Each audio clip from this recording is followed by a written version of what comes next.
Just want to do a quick video update on the garden. The pumpkins wilted down really bad today, so I watered them and they're starting to lift themselves back up out of the mud. I mean, all these plants, leaves were laying on the ground, and within 20 minutes they all came right back. But I need to figure out what to do with them because each plant's taking about 4 gallons of water 2 times a day. I don't have the time to do that, but we'll see. We got to figure something out there. You can see we're starting to get little pumpkins here and there.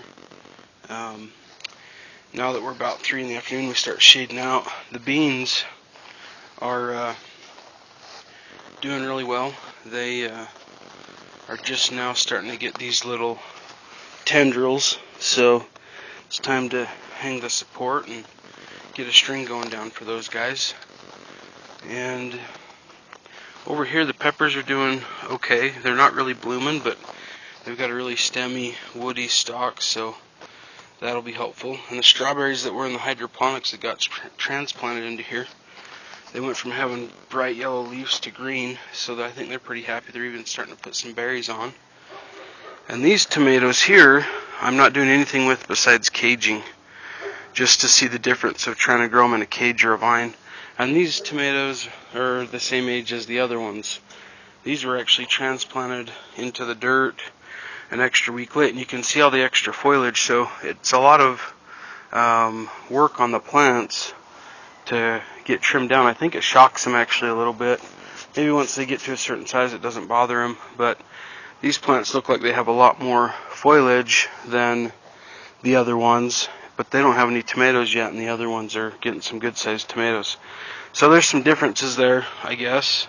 Would be that there's more fruit on the ones that have been pruned and the suckers have been pulled, but I have bigger plants that I think even look a little bit healthier, and I know they're going to put tomatoes on as soon as the time is right. Now cucumbers, there's something wrong with the dirt here. We just keep getting these orange leaves. Most of them have died. I've got 3 plants left. This is a different species than this one, and he seems to be doing okay, but he was a store-bought, like a Bonnie's in a container, and he was put into the Aquaponics system for a while, and the roots grew out the bottom of the pot. And then I put him in the ground. This guy here, he was planted from seed into peat moss and then put out here, and he was fine until his roots, I think, got past the depth and into my white dirt that I have here everywhere below. So you can see what's happening to the cucumbers, and look at this oranginess on the leaves, and I'm not really sure how to get rid of it, but he's given me a cucumber so far. He's got another one on here. They're pickling cucumbers, so that's not too bad. You know, today's June 26th, so we'll pick that cucumber and let him keep going. You'll notice my tomatoes get shorter to taller, and that's because the sunline, this half of the garden, shades out first. But these are doing well. The ones that are doing really good in my garden as vines are the celebrities and the big beef. And the Roma tomatoes, they just did this, and they must have been a determinate variety, meaning the height would be set, but I'd still think they'd get a little taller than that. But here's a Roma, and he's growing normal. Here's another one, and you can see he just kind of doesn't really have a top, but he's got a lot of sets. So I can't complain, you know, about the fruit that these guys are putting on, even though they're really staying low and kind of squatty. But here's another one too. I guess these ones here are all Romas, but he's got a really nice set of clusters down in here, if you can see that. We're really getting them. Got some good low-hanging fruit. Nobody minds that, right? And then these are the celebrities here. I actually had one that never made it past the fungal disease, and I had to get rid of it. But I've sprayed them twice this year.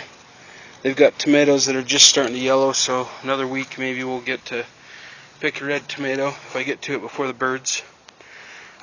This is a yellow cherry, and I just put him in where I had to take out the dead plant. I mean, all the leaves just kept going, but this disease hit, and it kind of looks like this on the edge.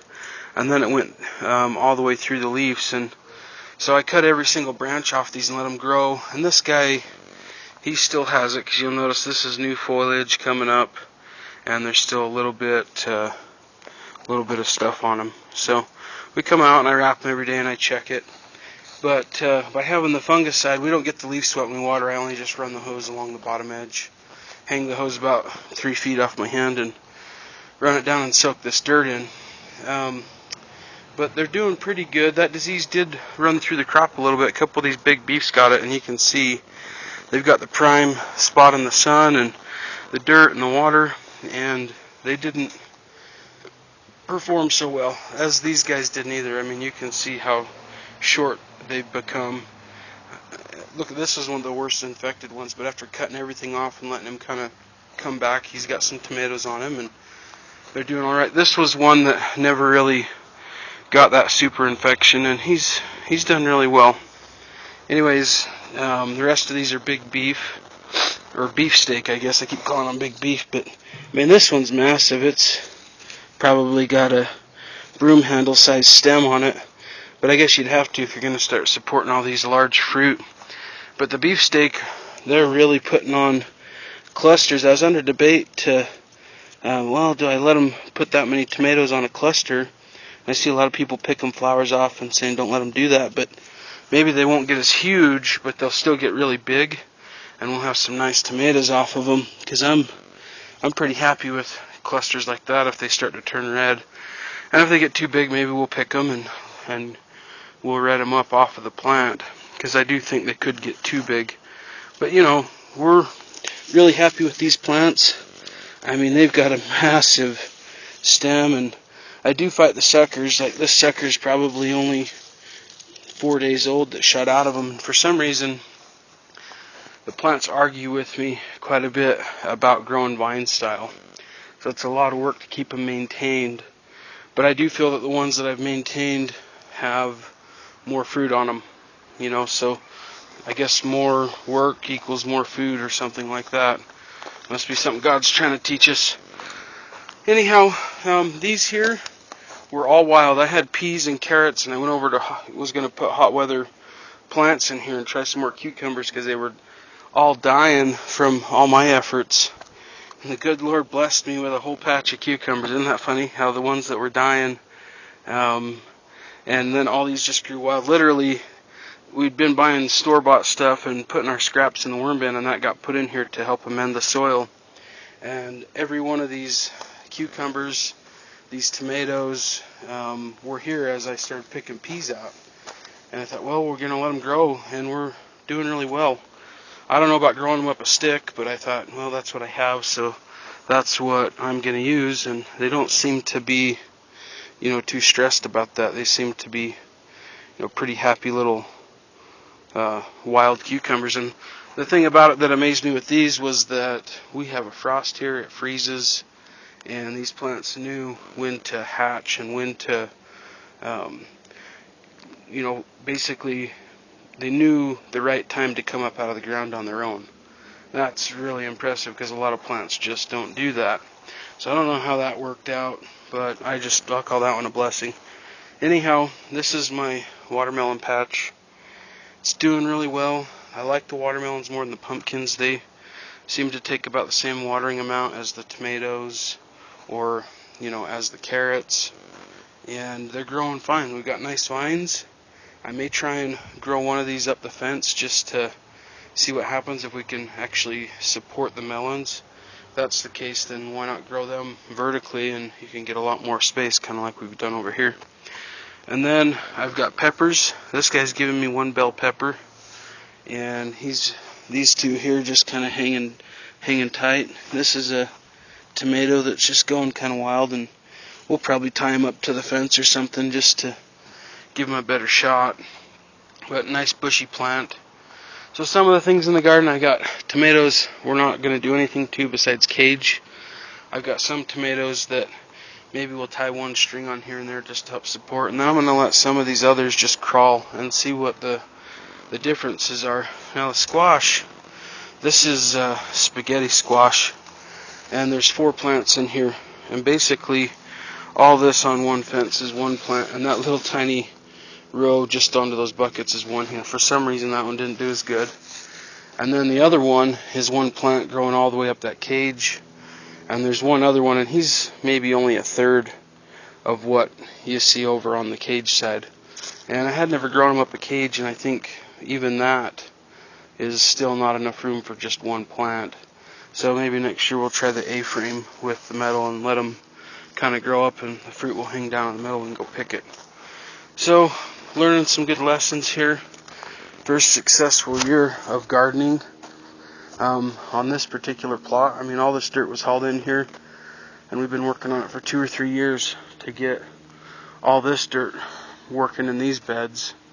But this dirt was the Mint Leader formula, and we basically set it up right over the top of our bad grass. You can see where I peeled out the grass a little bit and did a peat moss, perlite, and sand mixture, and it's cranking. I fertilize once a week with the formula, and everything's doing really well. If this orange starts to spread, see I've got it still on this plant, if I see the plants next to it start to get it, then I spray those infected areas just to keep it under control, because I didn't want to kill the entire crop off.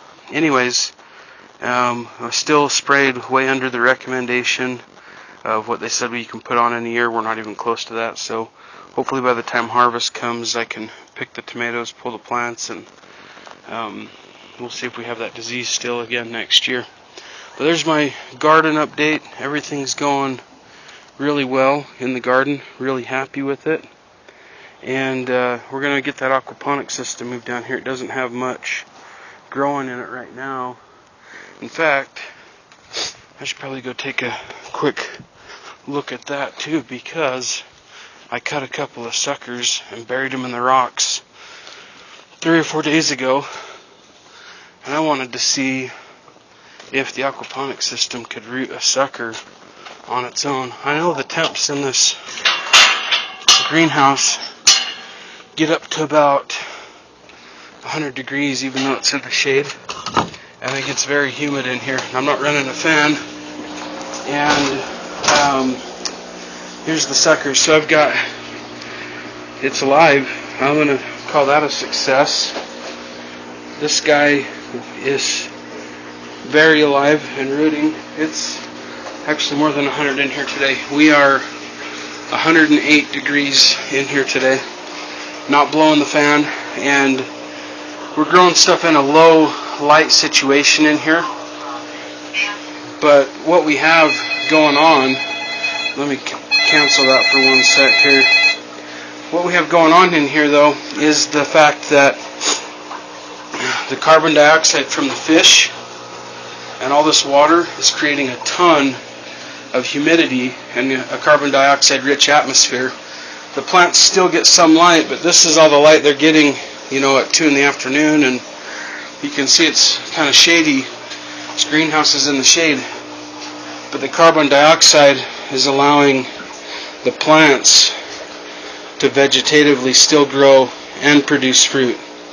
This is celery in here, and this is one tomato plant. This is a strawberry patch. We can see we've got some deficiency in the system. It needs some iron, and I haven't been putting anything in the system this year, just been letting it kind of go. And we've got fish in here that the water in the system just stays so clean. I've got about 15 goldfish in here. Someone dropped them a little bit of food, and we're not doing a whole lot in here this summer because we're still talking about taking this system down low and setting it up. But really good with how clean the water stays in this system, and really happy with these house plants. These are tropical jungle plants. They were not doing good in the house. Put them out here, and just with this tropical heat, the aquaponic water, they are thriving, which is cool. And this tomato plant, I don't know what the heck pollinated it, not a clue, but it got pollinated. So, and we picked all the strawberries off, and they don't want to put any more on. I need to put some nutrient in the system, and that'll be the next experiment, is possibly putting a very small amount of hydroponic solution with a very you know, maybe doing 10% of what the recommended amount is, but make sure it has all the macronutrients. So anyways, you know, thanks for watching. It's hot in here, it's 110, and the suckers are just loving it, so we found a new way to get the tomatoes started. And good luck with your gardening. Thanks for watching.